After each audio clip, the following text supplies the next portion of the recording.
जिस धराली कस्बे में कभी 4 धाम यात्रियों और पर्यटकों की हंसी खुशी और रौनक रहती थी, आज वहाँ सन्नाटा पसरा है। यहाँ चहल पहल, रोशनी और यात्रियों के कदमों की आहट की जगह अब सिर्फ भागीरथी और खीर गंगा के उफान का शोर सुनाई देता है। धराली में रेस्क्यू ऑपरेशन का 8वां दिन है और अब तक 1308 लोगों को बचाया गया है।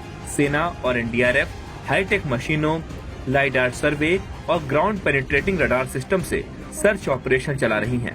जीवित बचे लोगों और शवों की तलाश के लिए सेना ने 2 ग्राउंड पेनिट्रेटिंग रडार लगाए हैं, जबकि नेशनल जियोफिजिकल रिसर्च इंस्टीट्यूट ने 5 अतिरिक्त जीपीआर तैनात किए हैं।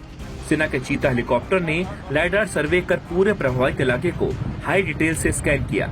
साथ ही 10 स्नीफर डॉग्स को भी जमीन पर सर्च के लिए लगाया गया है। उत्तराखंड के धराली में आज 8वां दिन है और रेस्क्यू ऑपरेशन पूरा हो चुका है, लेकिन अब पड़ताल उन लोगों की यहाँ पर की जा रही है जो लोग लापता हैं। इस वक्त आप देखेंगे यहाँ पर आईटीबीपी, सेना, सभी के जवान यहाँ पर हैं और मैं दिखाना चाहूँगा आगे की तरफ।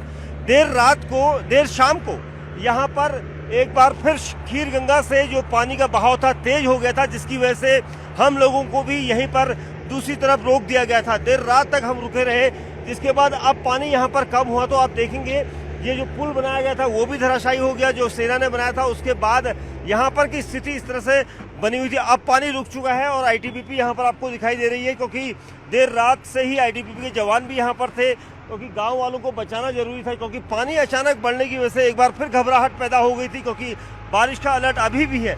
उत्तरकाशी के धराली में आई आपदा के बाद राहत और बचाव कार्य जारी है। लापता लोगों की तलाश के लिए क्षेत्र को 4 सेक्टरों में बांटा गया। सेना, आईटीबीपी, एनडीआरएफ और एसडीआरएफ की टीमें खोजबीन कर रही हैं। पीड़ितों तक आवश्यक सामग्री पहुंचाई जा रही है।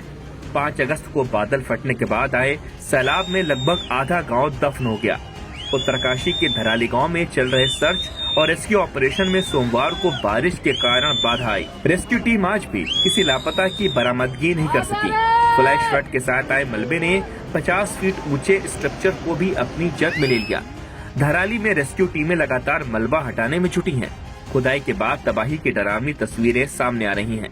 पूरा का पूरा होटल और गाड़ियां मलबे में दबी मिल रही।